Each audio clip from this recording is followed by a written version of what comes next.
Welcome to part 2 of my Etsy Ask Me Anything. Now I know it's taken an absolute age for me to get this part 2 up. I've been so busy with calls and consultancy stuff, just haven't had time to get around to it. These are all the questions I've still got left, so I want to do them with you today because there's some really interesting questions that will help you with your own Etsy store. So without further ado, let's get into it and get these questions answered. And the first one is from LK. And he or she says, should I match my titles or titles and tags together? And this is something that I see many YouTube Etsy gurus talking about. Should you match your titles and tags? No, you don't. You don't need to do this. You haven't need to do this for 2.5 years. Use all your title space and tag space with as many different descriptive keywords as you possibly can. No need to match them, that just wastes space for your SEO, meaning you are less eligible to be ranked for more customer searches. So feel free to not repeat and get those descriptive keywords in. Okay, number 2, Anna says, is it preferable to offer sales in your shop for a short period of time or a long period of time? Now, my answer to this is I would, if you're going to do a sale, and I wouldn't do sales too frequently, I would actually offer a sale for a longer period of time, a week, 10 days, 2 weeks. This is because everyone that's following you gets notified you're having a sale. But Etsy's notifications aren't brilliant. They don't go out immediately all the time, and they don't always cover everybody. So I would say, generally speaking, a longer sale is better than a shorter sale. Thanks, Anna. Next question. Candy Toy Show says, I heard selling supplies on Etsy is lucrative. It can be, yeah. And after a quick search on wholesale, there are wholesale succulent nurseries, silk, flower, candles, and spiritual crystal gemstone suppliers near me. I'm sure there are more, but I have no idea about other niches. Do you have any insight into selling supplies? Yes, my store is a supply store. So two things you need to know. 1, find good, reliable suppliers who will always be there for you. That's the most important thing. If they're near you, go and visit these businesses, speak to them, talk about the partnership that you want to have. Let them show you their systems, their supplies, their warehouse, whatever it is that they have. Get a relationship going. The most important thing with a supply store, bar none, is decent suppliers. The worst feeling in the world is when you have an item that's selling 2, 3, 4, 5 times a day, and then the supplier pulls the stock, so you can't get any more. That literally will damage your store. So investigating good suppliers is absolutely paramount, number 1. Number 2, check to see what's working on Etsy. Go and look and see what other supply stores are doing. Are they working? Do they sell in America? Do they sell in Europe? All this information is available by looking at the store. Look at the reviews. See what people are saying. Qualify the supply niche you want to be in. The choices you've made, I know, are good. So I'm telling you now, do them. You will sell. So no problem with recommending what you're talking about. But yeah, you do your research to qualify the niche and sub-niches you're in. Thank you. Okay, next one. Bree says, I've explained that more than 100 listings is important. It's vital. Not important, it's absolutely vital nowadays on Etsy. I make and sell clay jewellery. I'm not sure how I'll be able to reach this goal. It takes a lot of time to make the earrings, and getting to 100 listings will take a long time. How can I resolve this matter? The answer is, yeah, take your time. Take your time. You don't need to, just because I say, look, I'd like you to have 100 items in your store in 3 to 4 months. Remember, everything I'm saying is a general guide for Etsy sellers that want to build and grow and become successful. It's a general, step-by-step, positive, experience-based guide, because this is how I build my clients' stores. But if you can't do it, if you can't get to 100 items in 3 to 4 months, it doesn't matter. It doesn't matter if it takes 6 months. It doesn't matter if it takes a year, 2 years. It doesn't matter. What matters is you make the commitment to do it. That's what's going to get you selling on Etsy and becoming a successful Etsy seller. You've got to commit to growth. So take your time, commit to that 100 number. That's my advice on that. Kemeny says, hi, should I advertise one listing day by day on Etsy. I enjoy drawing and designing. Should I advertise one listing? So the answer, and I've given this before, but I'll say it again one time because there's lots of people asking roughly the same thing here. I'm just going to say it once. When you advertise using Etsy ads, Etsy's internal advertising system, your goal is to get through a complete day with your available budget. That's your goal. So if it means 10 items being advertised in a day because you can't do any more to get through the day, say you're using $3 or something like that, that's your goal. So if it's only 10 items that you can use because it eats up your budget, that's fine. If it's 2 items, that's fine. Whatever the number is, you've got to get through the day with the budget. So it's not about advertising or thinking, do I advertise one listing a day? No, it's how many listings do I use to get through my budget every day? So you've got to get through the whole day with your budget. That's the goal here, not focusing on number of listings. I hope that makes sense. Fancy Empress, this is a great question. I get asked this loads. Fancy Empress says, what do you think about Pinterest? Is it a good way to market your products?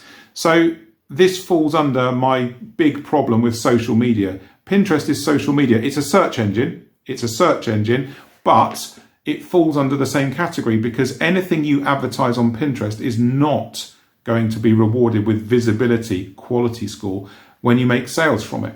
So what I would like you to do is point Pinterest to your website, not Etsy, where you're not going to get rewarded for that traffic. So that's my advice for that. Next page. Let's see. Yes, this is a good question. Woomy says, is it okay to just duplicate listings without changing anything? Thank you. Your videos have been helpful. Thanks, Woomy. No, don't just duplicate listings without an intent to improve the quality of those listings, because you're going to end up with more of the same. The listing will fail and nothing much has changed. So try to make improvements to the listing when you change it and not just list a copy. So photography and video is the 2 places you need to look at to make those improvements. Okay, next question. Gia says, how long does it usually take to start seeing consistent sales? How do you get your product in front of people without advertising? Well, this is the thing. Your products are already in front of almost 100 million people. This is why I'm not a big advocate of external advertising, external social media. You've got the traffic. You've got almost 100 million customers looking for your stuff. And if you were asking me how long does it take to see consistent sales, and I'd say consistent would be 1 a day, generally speaking, and remember, the advice I'm giving you is general. Every niche is different. Every store is different. But as a general rule of thumb, 6 to 12 months to see 1 sale a day on average is a good ballpark figure to aim for and try to aspire to. So that's my opinion on that. This next question from Mihaela is a great one, and it concerns digital sales, and this will help a lot of digital sellers on Etsy. She says, how do you deal with buyers that are asking for refunds on digital items because they don't know how to use them? Or someone who says that the download doesn't work, but the items show downloaded by the buyer. She says she's got bad reviews for both cases, and Etsy doesn't want to remove the reviews, but they admit that there was no fault on her site. So the goal here, Mihaela, and I'm a digital seller as well, and I work with digital clients all the time, and digital stores tend to sell more frequently at a higher rate because the items are cheaper now than physical stores. So my advice to you is just refund and move on. Educate, sure. If someone doesn't know how to use it, educate them.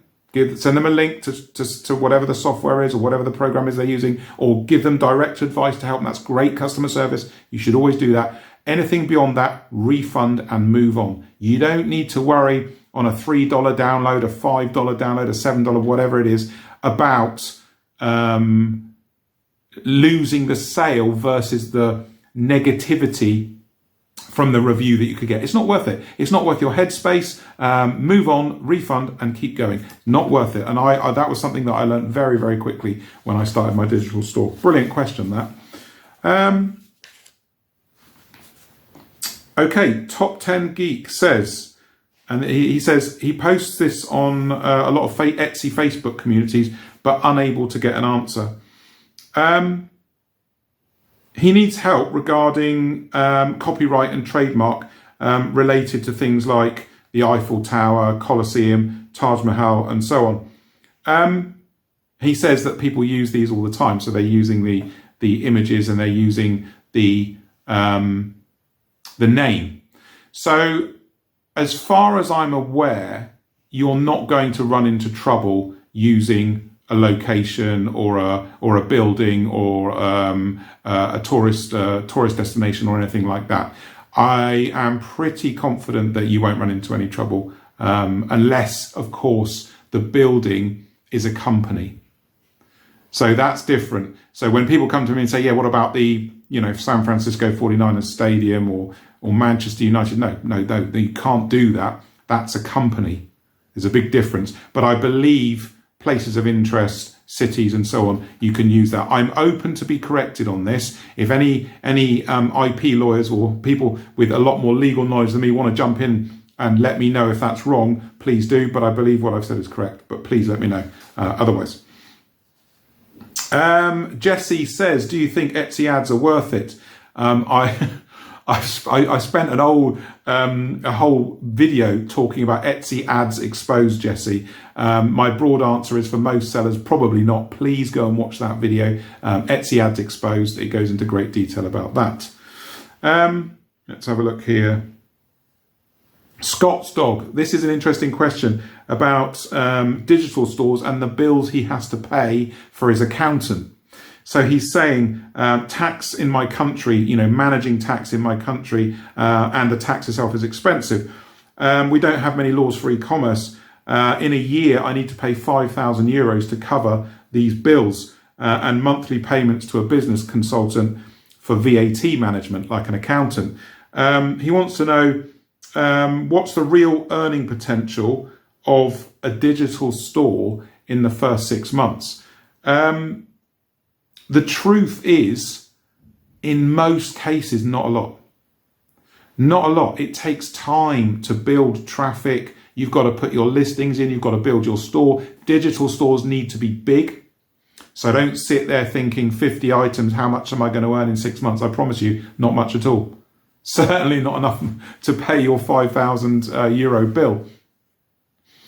You need to be thinking about a bigger store, hundreds of items over the first year or two to really start pulling in revenue. It's a really hard question for me to answer. How much will you be earning in 6 months? And I'd have to give you a real average without picking niches, what you've done in the store. It's really hard for me to do, but typically, I suppose, in stores that I've worked with digital, in 6 months, you might have earned somewhere between 250 and 1,000 euros. That does depend on so many things. That's just a general guide. It's well below your $5,000 bill or 2,500 for 6 months. So that's my general answer to that question. Jack says, in one of your videos, you talk about how you don't need to worry about SEO tools for Etsy listings. At some point, should I care about the keywords in my listings? I sell digital downloads. Yeah, there's 2 questions there. Yes, 2 points. One, yes, I don't want you to waste time using Allura, Marmalade, Sales Samurai. No, I don't want you to waste time. But keywords are important. I've never, ever said they're not important. What I have said is that as your store grows, SEO becomes less important, because it does. As long as the SEO is of sufficient quality to start with, once you start working inside Etsy and selling regularly, you'll quickly see your listings are being popped up all over the place on Etsy in suggested items, recommended, editors' picks, non-search areas of the site. SEO becomes less important, but it is, without keywords, you can't do anything. Keywords always have an importance. It's just understanding the position of the importance of SEO related to other much more important things in your store, like inventory management, which I talk to you guys all the time about. Okay, last page. Let's have a look. I don't know the name of this person because it's written in, it's written in a language I don't understand, so I can't say your name, unfortunately. But they are saying, after watching one of my videos, they say, I'm a bit confused. How can I decide on a niche? I'm having a hard time how to figure out if a niche is good. Well, to figure out if a niche is good, that's easy. Just look at Etsy, go to the sellers, go to the Etsy stores and look at what's working. Get yourself an Excel spreadsheet, put 50 stores in that are selling, that have got thousands of sales, and then go through those stores and list what they're selling in their sub niches. Just literally do the work. It's all there for you. Etsy gives us so much information to help us know what works and what doesn't. So yeah, you've just got to look and find what's selling and what's working. How do you choose? One of the first things that I ask clients, because I actually consult when people come to me and they say, I want to start Etsy, I've got no idea, Nick, fix me, or Nick, sort me out, solve the problem. The first question I always ask is, talk to me. Talk to me. Tell me about your interests. Tell me what you are about. Tell me what you do in your life and what matters to you. And from there, I then move to the second stage once we work out interests.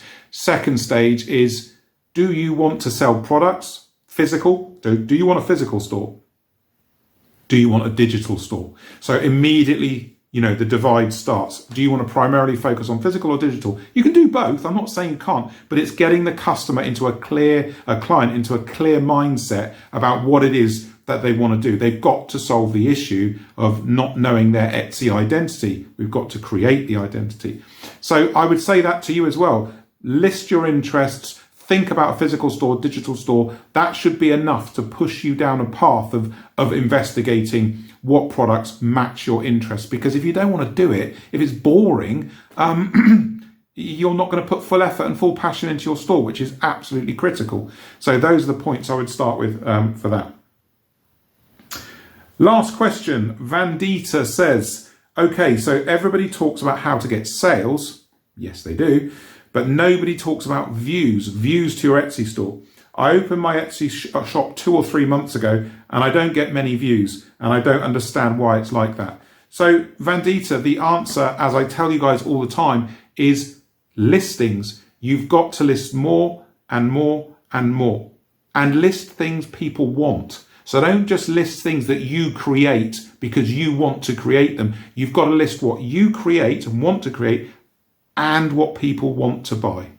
The answers are all there. As I just said in the previous question, all the information is there to tell you what's working and what's not working. There's no excuse to not sell things people want. So your views, your views in your store, I pretty much guarantee your inventory count, how many items you've got in your store, is low. Increase them, get to 100 items, move beyond 100 items and focus on what people are buying. That's the key. And I guarantee you'll get more views and I guarantee you will get more sales. Okay, that's every question pretty much. I left a few out because they were clones or duplicates of other questions and some of them were too deep. There was too much information to put into this Ask Me Anything. So I think I'll do another one of these in the future. I'll give it a couple of months. I think that people get value from them. Let me know what you think about these Ask Me Anythings. Do you want to see more of them? And if you've got anything else to say about Etsy or to ask me a question, put it in my comments. I've now got someone helping me every day answering questions. So I share the knowledge with them and then they answer your questions. So I'm trying to keep up answering all questions. And I think I'm going to do this all the time. So everybody will get an answer. Thank you very much for watching, and I will see you in the next video, which won't be far away. Cheers.